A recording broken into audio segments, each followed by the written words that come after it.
Olá, meus irmãos, bom dia, graça e a paz do Rei Jesus. Estamos começando agora o nosso Almoçando com Deus, de pé, em fé contra todo o vírus. Quero dar um bom dia para você, um ótimo dia para você que está entrando aqui para assistir o Almoçando com Deus, sempre trazendo uma palavra de esperança, fé e edificação espiritual para a sua vida e seu coração.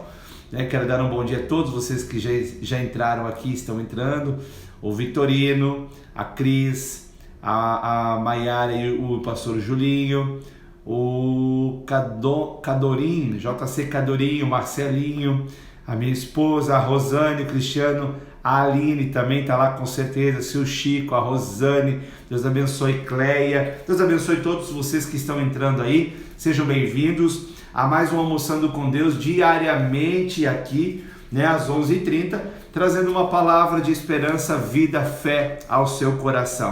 Antes de entregar as boas novas de salvação, as notícias que não mudam, que são as notícias celestiais do nosso Deus, eu quero aqui dar as boas notícias da terra, algumas que eu pesquisei. Essa aqui é a primeira, situação do coronavírus em Minas Gerais. Apenas 6% dos leitos das UTI de Minas estão sendo ocupadas. Graças a Deus, o índice lá em Minas Gerais, como lá não foi politizado a doença, então é uma questão mais real, próximo do real, do que está acontecendo. Então, graças a Deus, lá apenas 6% das UTIs em Minas estão sendo ocupadas por paciente de Covid. Glória a Deus por isso. Uma outra também boa notícia que eu tenho para vocês, olha só que legal. Essa professora aqui, Mary, nos Estados Unidos, uma professora muito querida, ela fez uma cabine, uma cabine de dar abraço, junto com o marido dela ali, usando plástico de congelamento de alimentos, mais cortina de banheiro e fitas. Eles fizeram um ambiente de isolamento e ela consegue colocar os braços dela dentro assim, e as crianças que ela dá aula lá nos Estados Unidos conseguem vir ver a professora, que estão com muita saudade, Tem funcionado as aulas online, as crianças têm assistido as aulas online, mas elas têm saudade da professora. Então a professora providenciou junto com o marido uma cabine de abraço. Então as crianças ali fazem uma fila, respeitando obviamente o distanciamento, e aí cada um vem dar um abraço, Eu não consegui baixar o vídeo para mostrar para vocês, mas tirei foto dos vídeos, mas assim, o vídeo é emocionante, Você vê cada criança chegando, abraçando a professora, e aí depois a criança vai embora, todo aquele plástico, o marido faz a higienização, com álcool, tal, e aí vem a próxima criança. Ou seja, é um trabalho um pouco dispendioso, dá trabalho, mas assim, é gratificante de você perceber a alegria não só da professora e do marido, mas também a alegria das crianças, Isso fortalece, revigora, anima as crianças, Uma iniciativa linda, maravilhosa, que a gente pode assistir, da criatividade, quando o amor está em movimento, o que é capaz de fazer. E também uma outra ótima notícia, essa senhora aí, ela tem a idade de 113 anos, é a mulher mais velha da Espanha. Queridos, ela foi curada do Covid-19, Tem algumas pessoas que sim, por falta obviamente de informação, pensa que o Covid é tipo assim, se eu pegar eu sou amaldiçoado, estou em pecado. Não é nada disso, querida. Como tantos outros vírus que existem na face da terra, ele é mais um vírus. Obviamente com uma letalidade maior para as pessoas de melhor idade, como no caso dessa pessoa, mas não tem mistério, querida. Tem que estar com a imunidade alta, se alimentando bem, fazendo exercícios físicos, tomando a vitamina D, tomando o solzinho, Você vai estar imune a esse vírus, que já está aí, já os especialistas falaram que 70%, 80% da população vai pegá-lo. Então não se aflija, esteja preparado, esteja com a imunidade alta, se alimentando bem, faça as coisas sensatas, use máscara, né? Eu venho para o meu trabalho aqui usando a minha máscara, tenho meu álcool gel no carro, tenho álcool gel aqui na igreja, faço as coisas sensatas. E se tivermos que nós fazer parte dos 70%, 80% que pegar, nós vamos estar bem, né? Vamos passar pelo processo, vamos criar anticorpos e esse mal que vá para bem longe de nós, em nome de Jesus. Amém? Uma outra boa notícia aqui que você vai achar engraçado. Eu não sei, a sua porta aí na sua casa faz ruídos, né? Que nem a minha mesa está fazendo ruidinho, ó. Pera aí. Agora ela não faz ruído, mas ela está fazendo um ruidinho aqui, tem que apertar os parafusos, botar um óleozinho, né? A sua porta está fazendo ruído? Pois é, tem um jovem lá em Minas Gerais que a porta dele estava fazendo ruídos e ele pegou e teve a seguinte ideia, olha só, presta atenção. Ó.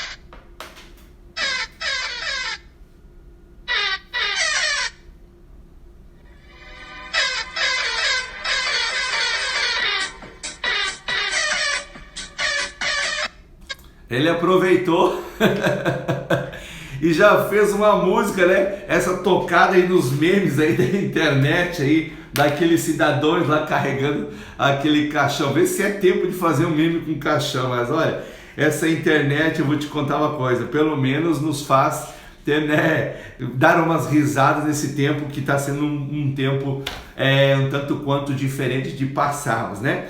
Mas vamos lá, para o nosso Almoçando com Deus, o estudo bíblico dessa quarta-feira, né? Lembrando que hoje à noite nós temos o culto aqui na igreja presencial, você também poderá assistir pelos nossos canais pelo YouTube, né? Senge Criciúma, você pode acessar, né? Você pode ir lá se inscrever, ativa lá o sininho, né? Para que você possa receber o aviso do YouTube que nós estamos no ar. Você precisa ativar o sininho, né? Se inscreve no canal da Senge, mas também ativa o sininho, que daí o YouTube manda o aviso quando nós entrarmos no ar. Se você não ativar o sininho, você não vai receber o aviso, tá bom? Nós ontem estávamos estudando sobre Tiago e a oração. O que o apóstolo Tiago escreveu sobre oração, né? E os versículos que nós lemos inicialmente, eu vou relê-los rapidamente aqui, foi lá em Tiago, capítulo 5, versículo 13, nós estudamos até o 16 e a parte A, que diz assim: está alguém entre vós sofrendo? Faça oração. Está alguém alegre? Cante louvores. Está alguém entre vós doente? Chame os presbíteros da igreja e esses façam oração sobre ele, ungindo-o com óleo em nome do Senhor. E a oração da fé salvará o enfermo, e o Senhor o levantará. E se houver cometido pecados, lhe serão perdoados.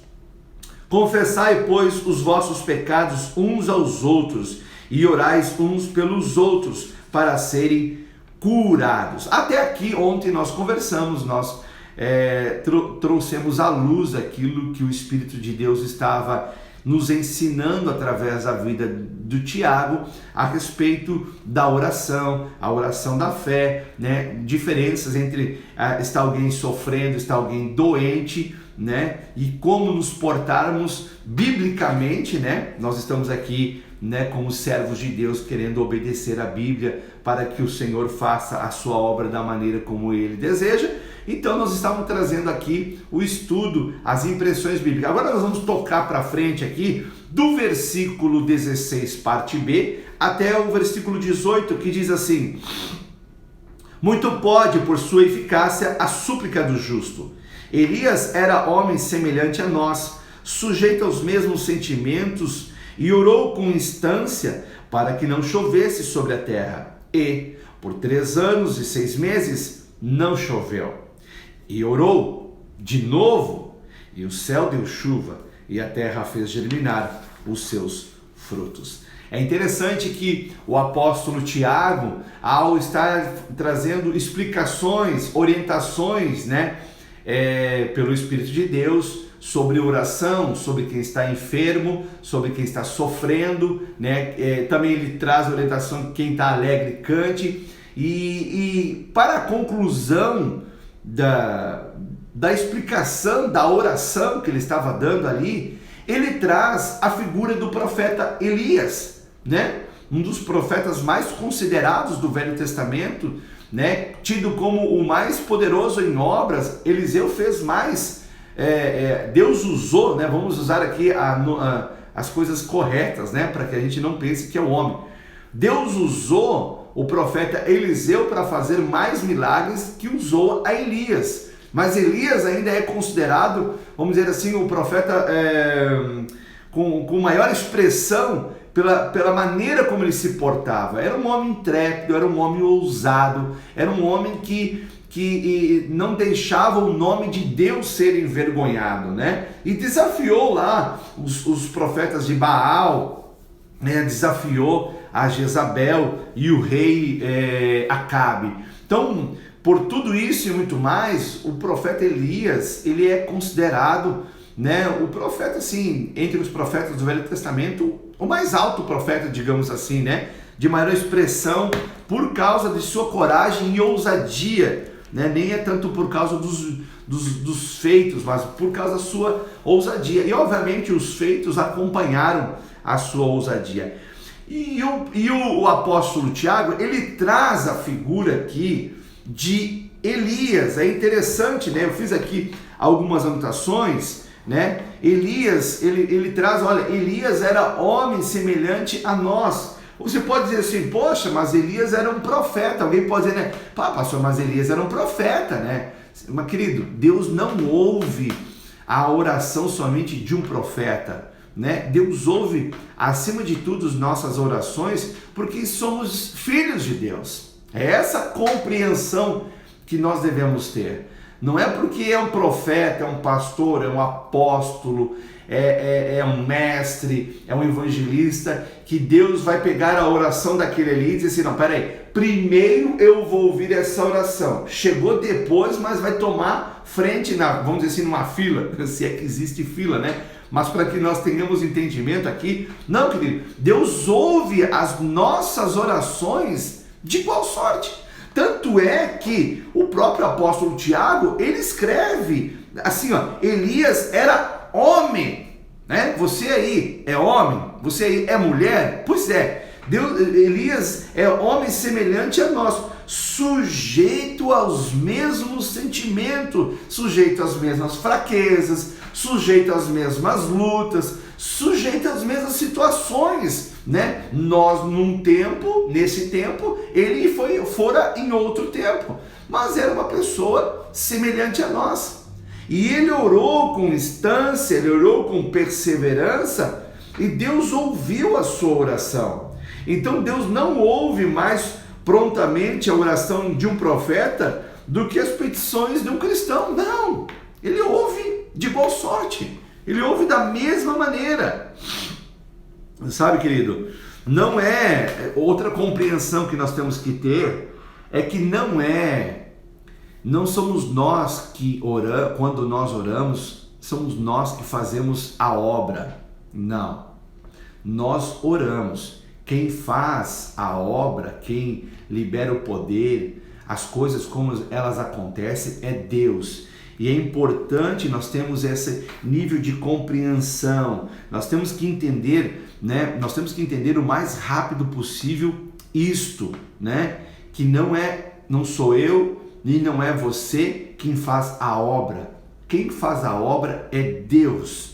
Mas Deus, em sua soberania, determinou, decreto divino, que ele iria fazer a obra se o povo orasse, né? Tanto é que o seu filho Jesus, né? Jesus disse, olha, a obra de Deus é grande, os trabalhadores é pouquinho que tem aí.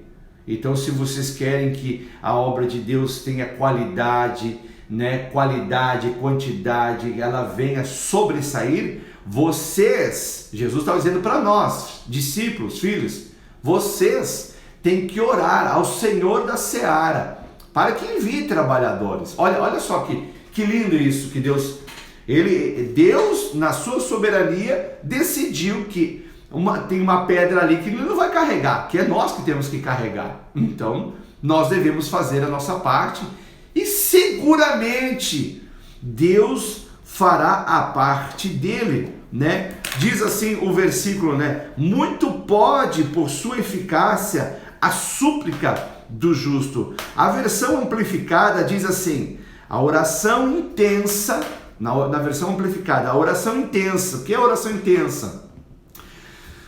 Fervorosa, sentida do coração, né?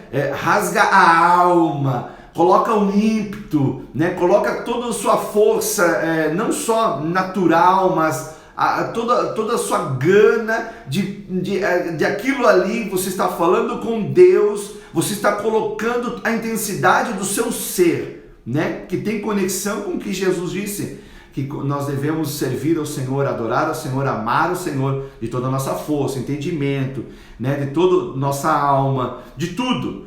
Então, a oração intensa, sentida do coração contínua, de um homem justo, brande um tremendo poder, ou seja, é dinâmico em sua operação, brande um tremendo poder, ou seja, agita, movimenta o poder de Deus. A oração de um justo, né? Alguém pode dizer aí: pastor, agora pegou, porque eu não sou justo. Querido, como assim você não é justo? Como assim? Todo aquele, né? Todo aquele que é salvo é justo. Vou repetir: todo aquele que é salvo, se você entregou, se você se arrependeu dos seus pecados, você entregou a sua vida ao domínio de Jesus, Ele é o teu Senhor, então Ele é o teu Salvador, então você se torna justo. Não, pastor, tá louco, né? A gente, eu falo para alguns irmãos e eu percebo no olho dos irmãos assim: Deus, Olívio, o que ele está falando? Que loucura! Não sabe ele que eu sou um pecador? Olha, eu sou, né? Tem uns até que fazem assim, querem passar uma taxa passar uma figura de piedoso, assim: eu sou o mais terrível dos pecadores, ai de mim, ai de mim. Vamos parar com essa criancice. Querido, olha só, o homem não pode fazer de si mesmo justo. Ninguém, nós vamos ter uma compreensão de uma maturidade bíblica um pouquinho melhor. Ninguém pode fazer de nós mesmos justo. Ninguém tem essa qualidade. Nenhum homem pode fazer de si mesmo justo. Mas Deus nos fez por Cristo Jesus. Em Cristo Jesus, é o que diz lá em 2 Coríntios capítulo 5, versículo 21. Em Cristo Jesus, Deus nos fez justos, nós somos justiça de Deus por causa da ação, do trabalho eficaz de Jesus Cristo. Então, quanto mais cedo, né, e eu vejo que há uma dificuldade também nessa parte dos cristãos assimilarem isso, né? E isso também não nos faz melhor do que outras pessoas, não. Pelo contrário, querido, há uma responsabilidade sobre nós agora maior do que sobre o perdido, porque assim como Jesus se doou para salvar a nós, assim nós devemos ter o mesmo sentimento que houve em Cristo Jesus. Nós devemos nos doar para salvar outros, como outros antes de nós se doaram para que nós venhássemos a ser salvos. Nada mais do que isso. Então, quando você é salvo, você entra na classificação de justo. Vamos ler lá então 2 Coríntios, capítulo 5, 21, só para um breve esclarecimento. 2 Coríntios, capítulo 5, 21 diz assim: aquele que não conheceu o pecado. Quem não conheceu o pecado? Jesus. Ele o fez pecado por nós. Ele quem? Deus fez Cristo pecado por nós, para que nele, em Cristo, fôssemos feitos justiça de Deus. Uma das definições de justiça é a seguinte: é a posição correta diante do Pai Celestial. Em Cristo Jesus, em Cristo, nós temos agora uma posição correta diante do Pai. Por causa do sangue de Jesus, nós temos uma posição correta diante do Pai. Por esta razão e não outra, que Paulo, inspirado pelo Espírito Santo, A maioria das cartas dele, não sei dizer se todas, mas a maioria, a grande maioria, ele escreve a carta às igrejas dizendo assim: graça e paz do nosso Senhor e Salvador Jesus Cristo, Deus e Filho do nosso Deus. Escreva essas cartas aos santos em Galácia, aos santos em Éfeso. Ele estava se referindo a quem escrevendo a carta aos santos? A igreja, a você, a mim. Agora, isso quer dizer que nós não vamos errar? Coisa boa, se nós não errasse, né? Nós vamos errar. Mas isso não faz mais nós pecadores. Nós pecamos, nós erramos, né? Ser santo não é não errar, não é não pecar. Se nós conseguíssemos, mas não vamos conseguir não vamos nos iludir a isso não. Porque Paulo escreve essa realidade dizendo que a carne, ela milita contra o espírito, elas são opostas, e ainda nós estamos nesse corpo carnal. Então essa guerra aqui, essa luta, ela vai terminar somente quando nós formos arrebatados, quando nós subirmos ao céu, quando nós morrermos, essa luta acaba e então nós estaremos no gozo do nosso Pai. Mas ser santo é saber que nós pertencemos a Deus que é santo, e quando nós errarmos, e vamos, infelizmente, nós nos arrepender do erro e pedir perdão a Deus, e Deus, ele é fiel e justo, e ele vai nos purificar de toda iniquidade, vai nos purificar de toda maldade, né? Então sim, Jesus se tornou pecado por nós. Essa é a realidade da Bíblia, para que nós nos tornemos nele justiça de Deus. O mestre é a nossa justiça. Amém? Então quando o versículo fala lá de que fala sobre Elias era um homem semelhante a nós, sujeito a... antes um pouquinho, que fala sobre muita eficácia, muito pode, por sua eficácia, a súplica do justo. Então, a sua oração tem eficácia, porque você é justo pelo sangue de Jesus Cristo. Assim somos justificados diante de Deus mediante o sacrifício de Jesus. E cada um de nós, os regenerados, tem esta posição correta diante do Altíssimo. Por essa razão, somos convidados a entrar no trono da graça. Você lembra o que diz em Hebreus capítulo 4, versículo 14? Diz assim, ó: cheguemos, pois, com confiança ao trono da graça, para que possamos alcançar misericórdia e achar graça, ou achar bondade, a fim de sermos ajudados em tempo oportuno. Como é que nós temos a liberdade de entrar diante do trono de Deus? Mediante a justiça de Jesus.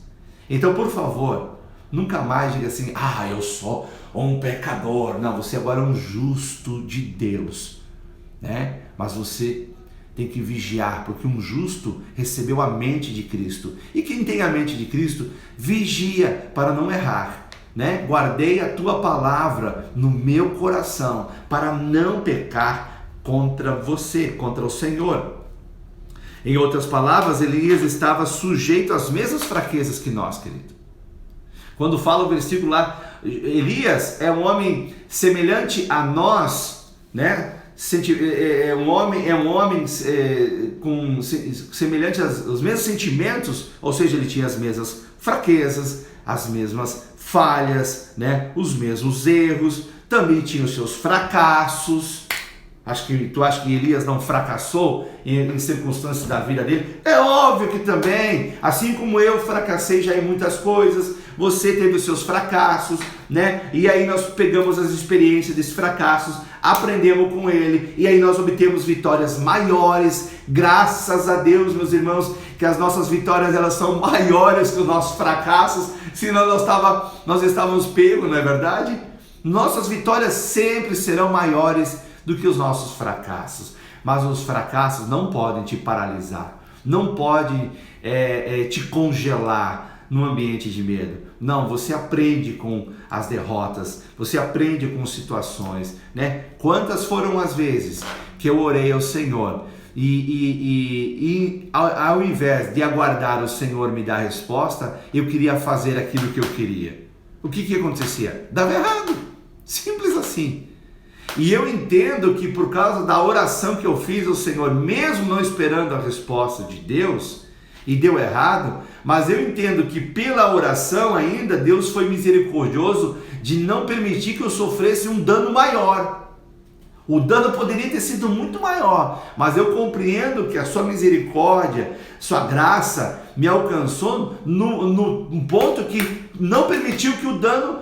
Tive prejuízos, óbvio, mas não foi um prejuízo ao ponto de acabar com tudo. Aprendi que tenho que orar e esperar a resposta, né? E o versículo diz assim, conclui dizendo assim: Elias era um homem semelhante a nós, sujeito aos mesmos sentimentos, e orou com instância, orou com perseverança. Então, assim como o profeta Elias orou com perseverança, orou, não desistiu da oração, é assim que nós devemos proceder. O apóstolo Tiago está trazendo um ensinamento para nós aqui, né, de novo, dirigido pelo Espírito de Deus, de uma forma simples, didática, para que nós venhamos aplicar na nossa vida diariamente, sem mistério, sem rodeios, né, sem firulas, mas que sejamos compreendamos que nós somos hoje justos diante de Deus por causa de Cristo Jesus, né? E mediante a justiça dele, nós temos ousadia de entrar no trono da graça, na presença de Deus. E assim como Elias era um homem, não está dizendo aqui o versículo, ó, Elias era profeta. Não, está dizendo que Elias era homem semelhante a nós, sujeito aos mesmos sentimentos. Orou com instância para que não chovesse sobre a terra, e por 3 anos e 3 meses não choveu. Depois ele orou de novo, e o céu deu chuva, e a terra fez germinar os seus frutos. O que está mostrando aqui para nós? Se nós orarmos segundo a vontade do Pai, então nós obteremos os mesmos benefícios que os homens da fé no passado, as mulheres da fé no passado, obtiveram. No tempo passado, o que Deus requeriu de Elias foi para que ele orasse e não para que não chovesse. E ele obedeceu. E ele orou e a chuva não caiu. E a chuva só veio a cair de novo. Olha só. A chuva, e aqui está a comprovação que Deus trabalha no sistema de parceria. Obviamente que a nossa parte, né, sejamos sinceros, é nada. A parte dele é a maior, mas ele decidiu que trabalharia dessa maneira. Quem sou eu para discutir? E não choveu durante 3 anos e 6 meses. Só caiu água quando Elias orou, e aí Deus abriu as comportas do céu. Então tenhamos isso dentro de nós com muita força. Deus tem muita coisa para fazer na sua vida, como também na minha vida. Mas as coisas vão se mover a partir do momento que você ora. E às vezes o sofrimento está aí, os testes que virão ainda, há muito teste para vir, né? E não tenha medo de testes, não tenha medo de provações, pois a provação vem para você ser aprovado, aprovada. E orando você vai ser aprovado, você será aprovada. Tudo vai dar certo, amém? Então eu quero orar com você e por você, que esses testes que você está vivendo, essas provações, não é para te matar, não é para te aniquilar, muito antes pelo contrário, é para te fortalecer em Cristo Jesus, amém? Vamos orar, porque chegou a hora de nós orar, é pontualmente 12:00. Pai de amor e graça, no nome de Jesus, Senhor meu Deus, abençoa, Senhor meu Deus, a oração de cada irmão, de cada irmã, Senhor meu Deus. Senhor, eu oro, Pai amado, para que haja esse Espírito, Pai amado, dentro deles, Pai. Pai amado, sabendo que eles são agora justificados pelo sangue do Cordeiro, Pai. São justos diante do Senhor. Têm uma posição correta diante do Pai Celestial. E mediante esse posicionamento, que eles tenham ousadia, Pai amado, de entrar no trono da graça, Pai amado, sabendo que o Senhor, Pai amado, está ouvindo eles, Pai amado, e que eles possam, Senhor meu Deus, orar, Pai amado, com a simplicidade que o Senhor, Pai amado, gosta de ouvir as orações, Pai, sem precisar ficar, Pai amado, trocando de voz, rebuscar palavras, não, abrindo o coração, rasgando a alma, porque é isso que o Senhor ama, adora, sinceridade de coração, Pai amado, e é daí que brota a verdadeira adoração, a adoração aquela, Deus amado, que o Senhor busca. Os verdadeiros adoradores te adorarão em espírito e em verdade. Precisa haver verdade em nossas orações, Pai amado. Pai, abençoa a vida de oração dos meus irmãos. Obrigado, Pai amado, pelos ensinamentos que o Senhor nos trouxe através, Deus amado, do livro inspirado pelo profeta, pelo apóstolo Tiago, Pai amado. Pai, são palavras, Deus amado, que enriquecem a nossa vida espiritual, Pai. Em nome de Jesus, nós louvamos ao Senhor, Pai. E a nossa oração, nós sabemos, Deus amado, que ela tem tanto poder quanto a oração que o Elias orou, Pai. Te louvamos, ó Deus eterno, te agradecemos no nome de Jesus. Abençoa o almoço, Senhor meu Deus, abençoa essa quarta-feira, abençoa o dia desse meu irmão, dessa minha irmã, em nome de Jesus. Amém. Amém, meus irmãos.